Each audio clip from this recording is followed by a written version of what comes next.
നമുക്കിന്നൊരു എഗ്ഗ് ബിരിയാണി തയ്യാറാക്കാം. അപ്പോൾ അതിന് വേണ്ടി ഞാൻ ഇവിടെ ഒരു 350 ഗ്രാം ബസുമതി റൈസ് എടുത്തിട്ടുണ്ട്. ഒപ്പം തന്നെ അത് നമ്മുടെ മുട്ട ബിരിയാണിക്ക് ആവശ്യമായ ഒരു 5 മുട്ട എടുത്തിട്ടുണ്ട്. ഇത് പുഴുങ്ങിയിട്ടില്ല, ഇത് പുഴുങ്ങാൻ വയ്ക്കാം. പിന്നെ നമുക്ക് അരിയിലേക്ക് ഇട്ട് കൊടുക്കാൻ വേണ്ടിയിട്ട് ഒരു 1/2 ടീസ്പൂൺ പെരിഞ്ജീരകം, 1/2 ടീസ്പൂൺ നമ്മുടെ കുരുമുളക്, ഒരു ബേ ലീഫ്, 4 നമ്മുടെ ഗ്രാമ്പു, ഒരു 2 കഷ്ണം കറുവാപ്പട്ടയാണ്. ഒപ്പം തന്നെ നമുക്ക് നമ്മുടെ ഒനിയൻ ഫ്രൈ ചെയ്ത് ചേർക്കുന്നതിന് വേണ്ടിയിട്ട് 2 സവാള, അത്യാവശ്യം മീഡിയം വലുപ്പത്തിലുള്ള 2 സവാള കനം കുറച്ച് അരിഞ്ഞെടുത്തിട്ടുണ്ട്. ഒരു അരമുറി നാരങ്ങ എടുത്തിട്ടുണ്ട്. നമ്മുടെ അരിയിലേക്ക് ചേർക്കുന്നതിനാണ്. കുറച്ച് മല്ലിയില, 2 തക്കാളി. ഒരു തക്കാളി ഇത്തിരി അത്യാവശ്യം വലിപ്പം ഉള്ളതായതുകൊണ്ടാണ് ഒരു കുഞ്ഞു തക്കാളി കൂടി എടുത്തത്. നമുക്ക് അത്യാവശ്യം മീഡിയം വലിപ്പമുള്ള 2 തക്കാളി നമുക്കിതിലേക്ക് അരച്ച് ചേർക്കാവുന്നതാണ്. അപ്പോൾ നമുക്കിതൊന്ന് തയ്യാറാക്കാം. ആദ്യം തന്നെ ഈ മുട്ടയൊന്ന് പുഴുങ്ങിയെടുക്കാം.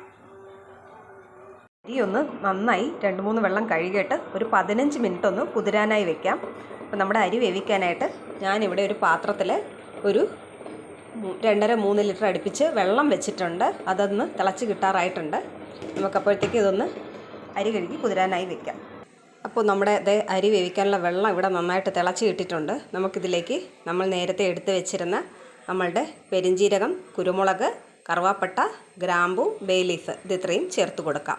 പിന്നെ അതിൻ്റെ അളവൊക്കെ പറഞ്ഞിരുന്നു. 1/2 ടീസ്പൂണാണ് പെരിഞ്ജീരകവും 1/2 ടീസ്പൂൺ കുരുമുളകുമാണ് എടുത്തിട്ടുള്ളത്. നമ്മൾ ചേർക്കുവാണ്. ഒപ്പം തന്നെ നമ്മുടെ അരി വേകുന്നതിലേക്ക് നമുക്കിതിലേക്ക് കുറച്ച് സൺഫ്ലവർ ഓയിൽ ചേർത്ത് കൊടുക്കുക. അരികൾ തമ്മിൽ ഒട്ടിപ്പിടിക്കാതിരിക്കുന്നതിന് വേണ്ടിയിട്ടാണ്. അപ്പോൾ നമ്മൾ കുറച്ച് ഓയിൽ ചേർക്കുവാണേ. 1 സ്പൂൺ ഓയിൽ ചേർത്തിട്ടുണ്ട്. ഇനി ഇതിലേക്ക് ഒരു അരമുറി നാരങ്ങയൊന്നും പിഴിഞ്ഞ് ചേർക്കുവാണ്.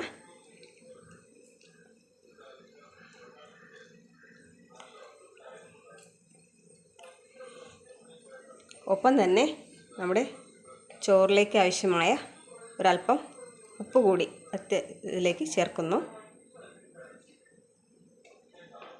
അതോടൊപ്പം തന്നെ ഇതിലേക്ക് ചേർക്കുന്നത് 1 സ്പൂൺ പഞ്ചസാര കൂടി ചേർക്കുവാണ്. നമ്മുടെ ചോറിന് നല്ല ടേസ്റ്റും രുചിയൊക്കെ ഉണ്ടാകുന്നതിന് വേണ്ടിയിട്ടാണ്. ഇനി നമുക്കിതിലേക്ക് നമ്മുടെ കുതിർത്ത് വെച്ചിരിക്കുന്ന അരി ചേർത്ത് കൊടുക്കാം.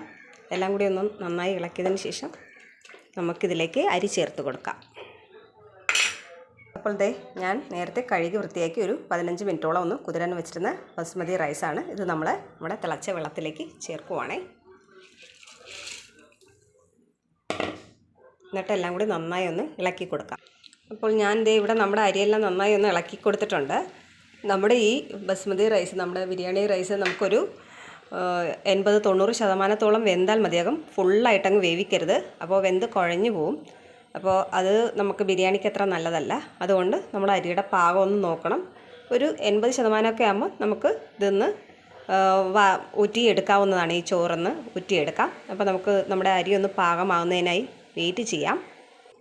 അപ്പോൾ നമ്മുടെ എഗ്ഗ് ബിരിയാണിയിലേക്ക് ആവശ്യമായ മുട്ട ഞാനിവിടെ പുഴുങ്ങിയെടുത്തിട്ടുണ്ട്. പുഴുങ്ങിയെടുത്ത മുട്ടയെല്ലാം ചെറുതായി ഒന്ന് വരഞ്ഞെടുത്തിട്ടുണ്ട് കേട്ടോ. അപ്പോൾ ഇതിലേക്ക് നമുക്കൊരു മസാല ചേർത്ത് കൊടുക്കാം. ഈ മുട്ടയിലേക്ക് ഇതൊന്ന് ചെറുതായി ഒന്ന് ഫ്രൈ ചെയ്തെടുക്കേണ്ടതുണ്ട്. അപ്പം ഞാനിവിടെ ഒരു 1/4 ടീസ്പൂൺ മഞ്ഞൾപ്പൊടി, ഒരു 1/4 ടീസ്പൂൺ നമ്മുടെ മുളക് പൊടി, ഒരല്പം ഉപ്പ് ഇത്രയും കൂടി ചേർത്ത് ഈ മുട്ട എല്ലാം കൂടി നന്നായി ഒന്ന് ഇളക്കി യോജിപ്പിക്കാം. നമ്മൾ ഇത് സ്പൂണൊക്കെ വെച്ച് ചെയ്യുകയാണെങ്കിൽ ചിലപ്പോൾ മുട്ട പൊട്ടിപ്പോകാൻ സാധ്യതയുണ്ട്. അതുകൊണ്ട് മെല്ലെ ഇതൊന്ന് ഇളക്കിയെടുത്താൽ മതിയാകും. അപ്പോൾ നമ്മുടെ മുട്ടയിൽ ഞാൻ മസാല എല്ലാം ചേർത്ത് വെച്ചിട്ടുണ്ട്. ഇനി നമുക്കിതൊന്ന് ചെറുതായി ഒന്ന് ഫ്രൈ ചെയ്തെടുക്കാം. അപ്പോൾ നമ്മുടെ മുട്ട ഫ്രൈ ചെയ്യുന്നതിന് വേണ്ടി ഞാനൊരു ചട്ടി അടുപ്പിൽ വെച്ചിട്ടുണ്ട്. അതൊന്ന് ചൂടായി വന്നിട്ടുണ്ട്. നമുക്കിതിലേക്ക് ഒരല്പം എണ്ണയൊന്ന് ഒഴിച്ചു കൊടുക്കാം. ഒരുപാട് എണ്ണ ഒഴിക്കേണ്ടതില്ല. ഞാൻ ഒരല്പം സൺഫ്ലവർ ഓയിൽ ഒഴിച്ചു കൊടുത്തിട്ടുണ്ട്. അപ്പോൾ നമ്മുടെ മുട്ട ഇതിലിട്ടൊന്ന് ചെറുതായി ഒന്ന് ഫ്രൈ ചെയ്തെടുക്കാം. അപ്പോൾ നമ്മുടെ മുട്ട എല്ലാം ഇവിടെ ഏകദേശം ഫ്രൈ ആയി കിട്ടിയിട്ടുണ്ട്. ഒരുപാട് ഓയിൽ ഒഴിക്കാത്തത് നമ്മുടെ മുട്ടയുടെ മസാലയെല്ലാം ചട്ടിയിലേക്ക് പോകും. അതുകൊണ്ടാണ്. അപ്പോൾ നമുക്കിത് കോരി മാറ്റാം. അപ്പം നമ്മുടെ ചോറ് ഇവിടെ ആയിട്ടുണ്ട് കേട്ടോ. നമുക്കിതൊന്ന് ചോറൊന്ന് ഊറ്റി എടുക്കാം. ഇനി നമുക്ക് നമ്മുടെ സവാളയൊന്ന് വറുത്ത് കോരാം. അപ്പോൾ ഞാൻ മുട്ട ഫ്രൈ ചെയ്ത് അതേ ചട്ടിയിൽ തന്നെ ഒരല്പം സൺഫ്ലവർ ഓയിൽ ഒഴിച്ച് കൊടുക്കുവാണ്. ഇതൊരു 2 സ്പൂൺ ഓയിലുണ്ടാവും. അപ്പം നമ്മുടെ ഒനിയനെല്ലാം ഇവിടെ ഫ്രൈ ആയി വന്നിട്ടുണ്ട്. നമുക്കിത് കോരി മാറ്റാം. അതിനുശേഷം നമുക്ക് ബിരിയാണിക്ക് ആവശ്യമായ ഒരു മസാലക്കറി തയ്യാറാക്കാം. ഞാനിത് കോരി മാറ്റാൻ പോവുകയാണ്. അപ്പോൾ ഞാൻ ചോറ് വേവിച്ച അതേ പാത്രത്തിലേക്ക് നമ്മുടെ ഒനിയൻ ഫ്രൈ ചെയ്ത ആ ബാക്കി വന്ന ഓയിൽ, സൺഫ്ലവർ ഓയിൽ ഒഴിച്ചിട്ടുണ്ട്. ഒപ്പം തന്നെ ഞാനിതിലേക്ക് 1 സ്പൂൺ നെയ്യ് കൂടി ചേർക്കുകയാണ്. ഇവിടെ മഴയുടെ കോളായതുകൊണ്ട് വെളിച്ചം കുറവാണ്. ദേ നമ്മുടെ 1 സ്പൂൺ നെയ്യ് കൂടി ഇതിലേക്ക് ചേർത്ത് കൊടുക്കുവാണ്. അതോടൊപ്പം തന്നെ നമ്മൾ ഫ്രൈ ചെയ്ത കുറച്ച് ഒനിയൻ കൂടി ഇതിലേക്ക് ഇട്ട് കൊടുക്കുന്നുണ്ട്. അപ്പോൾ ഞാൻ ദേ കുറച്ച് ഒനിയൻ മാറ്റിയിട്ടുണ്ട്. ഇത് നമ്മുടെ ചോറിന് മുകളിൽ വിതറുന്നതിന് വേണ്ടിയിട്ടുള്ളതാണ്. അപ്പോൾ ഞാൻ ദേ ഫ്രൈ ചെയ്ത കുറച്ച് ഒനിയൻ കൂടി ഇതിലേക്ക് ചേർത്തിട്ടുണ്ട്. ഇനി ഇതിലേക്ക് നമ്മൾ ചേർത്ത് കൊടുക്കുന്നത്, ഞാനിവിടെ ഒരു ബേ ലീഫും ഒരു 3 ഗ്രാമ്പൂവും ഒരു കഷ്ണം കറുവാപ്പട്ടയും ഒരു ഏലക്കായും എടുത്തിട്ടുണ്ട്. ഇതുകൂടി ചേർത്ത് കൊടുക്കുവാണ്. ഇതോടൊപ്പം തന്നെ 1 സ്പൂൺ വെളുത്തുള്ളിയും ഇഞ്ചിയും കൂടി ചതച്ചത് കൂടി ചേർത്ത് കൊടുക്കുവാണ്. ഇനി ഇതിൻ്റെ എല്ലാം ഒരു പച്ചമണം മാറുന്നതിന് വേണ്ടി നമുക്ക് ജസ്റ്റ് ഒന്ന് ഇളക്കി കൊടുക്കാം. അതിനുശേഷം നമുക്കിതിലേക്ക് തക്കാളി ചേർത്ത് കൊടുക്കാം. അരച്ച് വെച്ചിരിക്കുന്ന തക്കാളി ചേർത്ത് കൊടുക്കാം. അത്യാവശ്യം വലിപ്പമുള്ള 2 തക്കാളിയാണ് ഞാൻ അരച്ചെടുത്തിട്ടുണ്ടായിരുന്നത്. ഇതിൻ്റെ പച്ചമണം ഒന്ന് മാറുന്നതിനായി നമുക്കിതൊന്ന് ഇളക്കി കൊടുക്കാം. അതിനുശേഷം നമുക്കിതിലേക്ക് പൊടികൾ ചേർത്ത് കൊടുക്കാം. തക്കാളിയുടെ എല്ലാം ഇഞ്ചിയുടെയും തക്കാളിയുടെയും വെളുത്തുള്ളിയുടെ എല്ലാം പച്ചമണം ഒന്ന് മാറി കിട്ടിയിട്ടുണ്ട്. നമുക്കിനി ഇതിലേക്ക് പൊടികൾ ചേർത്ത് കൊടുക്കാം. അപ്പോൾ ഞാൻ ഇവിടെ 1 സ്പൂൺ നമ്മുടെ മുളക് പൊടി, കാശ്മീരി മുളകാണ് കേട്ടോ ഇത്. അടുത്ത് നമ്മുടെ 1 സ്പൂൺ മല്ലിപ്പൊടി, അടുത്ത് നമ്മുടെ 1/2 സ്പൂൺ ഗരം മസാല പൊടിച്ചതാണ്. ഇനി നമുക്ക് നമ്മുടെ പൊടികളുടെ എല്ലാം പച്ചമണം ഒന്ന് മാറുന്നത് വരെ ഒന്ന് ഇളക്കി യോജിപ്പിക്കുക. ഇതെല്ലാം കൂടി ഒന്ന് വഴറ്റി കൊടുക്കാം. ഇവിടെ ഒരു വെളിച്ചക്കുറവിൻ്റെ പ്രശ്നമുണ്ട്, മഴക്കോള് കൊണ്ടാണ് കേട്ടോ. ഈ പൊടികളുടെ പച്ചമണം മാറിയതിന് ശേഷം നമുക്കിതിലേക്ക് നമ്മുടെ കറിക്ക് ആവശ്യമായ ചൂടുവെള്ളം ചേർത്ത് കൊടുക്കാം. നമ്മുടെ ഈ പൊടി ചേർത്തപ്പോൾ ഞാനൊരു പൊടി കൂടി ചേർക്കാൻ വിട്ടുപോയി. ചെറിയ ജീരകമാണ്, അതൊരു 1/4 ടീസ്പൂൺ ഇടുകയാണ്. അപ്പോൾ അതുകൂടി ചേർത്ത് കൊടുത്ത് നന്നായി ഒന്ന് ഇളക്കി യോജിപ്പിച്ചിട്ട് നമുക്ക് നമ്മുടെ കറിക്ക് ആവശ്യമായ ചൂടുവെള്ളം ചേർത്ത് കൊടുക്കാം. അപ്പം നമ്മുടെ പൊടിയെല്ലാം ഇവിടെ പച്ചമണമെല്ലാം മാറി കിട്ടിയിട്ടുണ്ട്. ഇനി നമുക്കിതിലേക്ക് ചൂടുവെള്ളം ചേർക്കാൻ പോവുകയാണ്.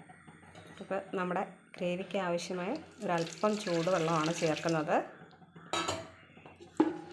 നമുക്കെല്ലാം കൂടി ഒന്ന് നന്നായിട്ട് ഇളക്കി യോജിപ്പിക്കാം. അതിനുശേഷം നമ്മുടെ കറിക്ക് ആവശ്യമായ ഉപ്പൊന്ന് ചേർത്ത് കൊടുക്കാം. നമ്മുടെ ചോറ് വേവിച്ച സമയത്ത് അതിലേക്ക് ഒരല്പം ഉപ്പ് ചേർത്തിട്ടുണ്ടായിരുന്നു. അതുകൊണ്ട് ഉപ്പൊക്കെ ഇടുമ്പോൾ വളരെ നമ്മുടെ അവരവരുടെ പാകത്തിന് ആവശ്യമുള്ള ഉപ്പാണ് ചേർക്കേണ്ടത്. അപ്പം ഞാൻ അതുപോലെ തന്നെ മുട്ട ഫ്രൈ ചെയ്യുന്ന സമയത്തും നമ്മൾ ഒരല്പം ഉപ്പ് മുട്ടയിൽ ചേർത്തിട്ടുണ്ടായിരുന്നു. അപ്പോൾ ഇതിലേക്ക് നമ്മുടെ കറിക്ക് ആവശ്യമായ ഉപ്പ് ചേർത്ത് കൊടുക്കുവാണ്. എന്നിട്ട് എല്ലാം കൂടി നന്നായിട്ടൊന്ന് ഇളക്കി യോജിപ്പിച്ചതിന് ശേഷം നമ്മൾ ഫ്രൈ ചെയ്ത് വെച്ചിരിക്കുന്ന നമ്മുടെ മുട്ട ഇതിലേക്കൊന്ന് ചേർത്ത് കൊടുക്കാം. ഇനി നമുക്ക് നമ്മൾ ഫ്രൈ ചെയ്ത് വെച്ചിരിക്കുന്ന മുട്ട ചേർത്ത് കൊടുക്കാം. അപ്പോൾ ഞാനിവിടെ നമ്മുടെ ഫ്രൈ ചെയ്ത മുട്ട ചേർക്കുവാണേ. മുട്ടയും കൂടി ചേർത്ത് നന്നായി ഒന്ന് ഇളക്കിയതിന് ശേഷം നമ്മൾ ഊറ്റി വെച്ചിരിക്കുന്ന നമ്മുടെ ആ ചോറ് കൂടി ഇതിലേക്ക് ചേർത്ത് കൊടുക്കാം. അപ്പോൾ ഫ്രണ്ട്സ്, ഞാൻ നമ്മൾ ഊറ്റി വെച്ചിരിക്കുന്ന നമ്മുടെ ചോറ് അങ്ങോട്ട് ചേർത്ത് കൊടുക്കുവാണ്. ഇനി ഇതിലേക്ക് നമുക്ക് കുറച്ച് കാര്യങ്ങൾ കൂടി ചെയ്യേണ്ടതുണ്ട്. ബിരിയാണിക്കൊരു കളർ കിട്ടുന്നതിന് വേണ്ടി ഞാൻ ഒരല്പം പാലിൽ ഒരല്പം മഞ്ഞൾപ്പൊടി ചേർത്തിട്ട് ഇതിലേക്കൊന്ന് ഒഴിച്ച് കൊടുക്കുവാണ്. ഇനി നമ്മൾ ഫ്രൈ ചെയ്ത് നമ്മുടെ ഒനിയൻ അതൊന്ന് ചേർത്ത് കൊടുക്കുവാണ്. ഒപ്പം തന്നെ ഇനി മല്ലിയിലയും ചേർത്ത് കൊടുക്കാം. ഞാനിനി നമ്മുടെ കാഷ്നട്ടും മുന്തിരിയും കൂടി ഒന്ന് വറുത്തെടുക്കുന്നതിന് വേണ്ടി ഒരല്പം നെയ്യ് ഒഴിച്ചിട്ടുണ്ട്. അത് നമുക്കൊന്ന് വറുത്തെടുക്കാം. അപ്പോൾ നമ്മുടെ മുന്തിരിങ്ങയും അണ്ടിപ്പരിപ്പും നെയ്യിൽ വറുത്തെടുത്തിട്ടുണ്ട്. ഇതുകൂടി നമ്മുടെ ചോറിലേക്ക് ചേർത്ത് കൊടുക്കാം. അപ്പോൾ അതും കൂടി ചേർത്തിട്ടുണ്ട്. ഇനി നമുക്കിതൊരു 10 മിനിറ്റ് ഒന്ന് ചെറു തീയിലൊന്ന് അടച്ചു വെച്ചൊന്ന് വേവിക്കാം. അപ്പോൾ 10 മിനിറ്റിന് ശേഷം നമുക്കൊന്ന് തുറക്കാം. നമ്മുടെ എഗ്ഗ് ബിരിയാണി ഇവിടെ റെഡി ആയിട്ടുണ്ട് ഗൈസ്. ഫ്രണ്ട്സ്, നിങ്ങളോട് എനിക്ക് ഒരു കാര്യം പറയാനുണ്ട്. ഞാൻ നമ്മുടെ ഇതിലേക്ക് ഒരു കാര്യം ചേർക്കുന്നത്, അത് നിങ്ങളെ വീഡിയോ കാണിക്കാൻ പറ്റിയില്ല. ഞാൻ നമ്മുടെ തക്കാളി ചേർത്ത് അതിൻ്റെ പച്ചമണം മാറിയതിന് ശേഷം 2 സ്പൂൺ തൈര് ചേർത്തിട്ടുണ്ടായിരുന്നു. തൈരും കൂടി ചേർത്ത് നന്നായിട്ടൊന്ന് ഇളക്കി യോജിപ്പിച്ചതിന് ശേഷമാണ് നമ്മുടെ ആ മുട്ട അങ്ങോട്ട് ഇട്ടത്. പക്ഷേ എനിക്കത് നിങ്ങളെ ഇടയ്ക്ക് കാണിക്കാൻ പറ്റിയില്ലായിരുന്നു, വീഡിയോ എടുത്തില്ലായിരുന്നു. അപ്പോൾ നിങ്ങൾ ഉണ്ടാക്കുന്ന സമയത്ത് തീർച്ചയായിട്ടും തൈര് ചേർക്കണം കേട്ടോ. തൈരും കൂടി ചേർത്തിട്ട് വേണം ഉണ്ടാക്കാനായിട്ട്. അപ്പോൾ നമുക്കിനി ഇതൊന്ന് കഴിച്ചാലോ? ഓക്കേ, അപ്പം ഞാൻ ഒരല്പം എടുക്കട്ടെ. അപ്പം ഞാൻ നമ്മുടെ ഒരല്പം സലാഡൊക്കെ എടുത്തു. സലാഡ് ഉണ്ടാക്കിയിട്ടുണ്ടായിരുന്നു. ഇനി നമുക്കിതിലേക്ക് ഒരല്പം പിക്കിളും കൂടി വെച്ച് ഒരു പപ്പടം കൂടി വെച്ച് അങ്ങ് കഴിച്ചാലോ? അപ്പോൾ ഗൈസ്, ഞാൻ ഇങ്ങനെ അങ്ങോട്ട് കഴിക്കാൻ പോവാണ് കേട്ടോ.